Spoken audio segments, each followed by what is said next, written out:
अस्सलाम वालेकुम, नमस्कार। मैं हूं शकील अहमद और आप देख रहे हैं न्यूज़ मैक्स। बंगाल से एक बड़ी खबर आ रही है। मुकुल राय, उनके बेटे और उनके साथ 21 एमएलए जिन्होंने हालिया दिनों में बीजेपी को ज्वाइन किया था, वो आज शाम तक घर वापसी कर रहे हैं, यानी तृणमूल कांग्रेस में वापस जा रहे हैं।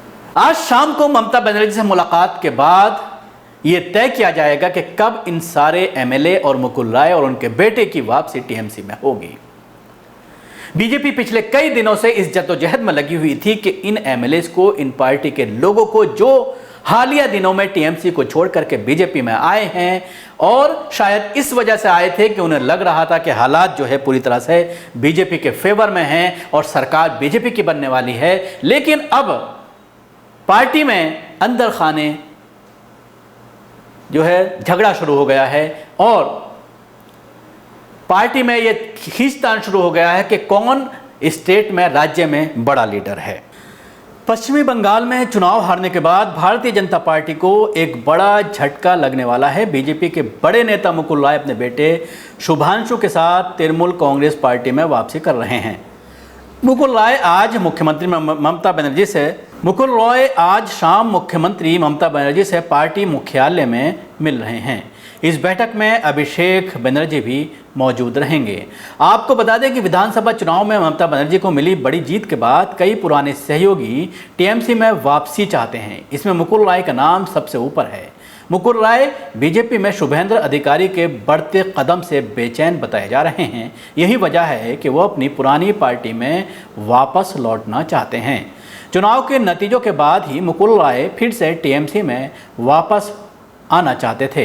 टीएमसी नेता सौगत राय ने कहा है कि ऐसे बहुत से लोग हैं जो अभिषेक बनर्जी के संपर्क में हैं और वापस आना चाहते हैं।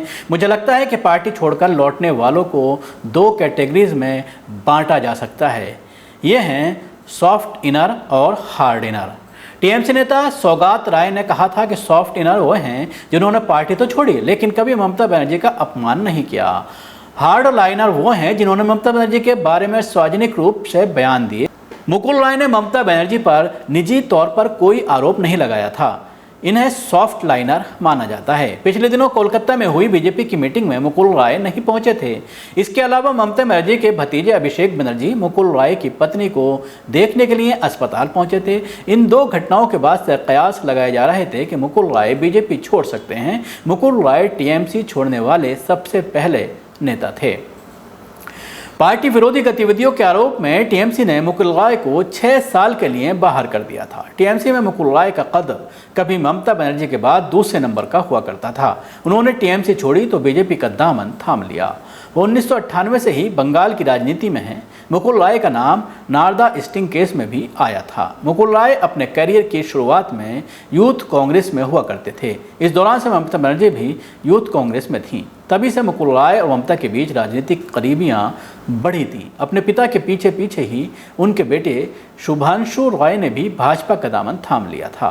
बीजेपी ने शुभांशु को टिकट भी दिया था लेकिन वो चुनाव हार गए थे। इस मामले को एक बड़ा झटका माना जा रहा है बीजेपी के लिए। ये पहली घर वापसी आज शाम को सामने आ सकती है जब मुलाकात होगी मुकुल राय और ममता बनर्जी की और उसके बाद उनके बेटे भी पार्टी ज्वाइन करेंगे।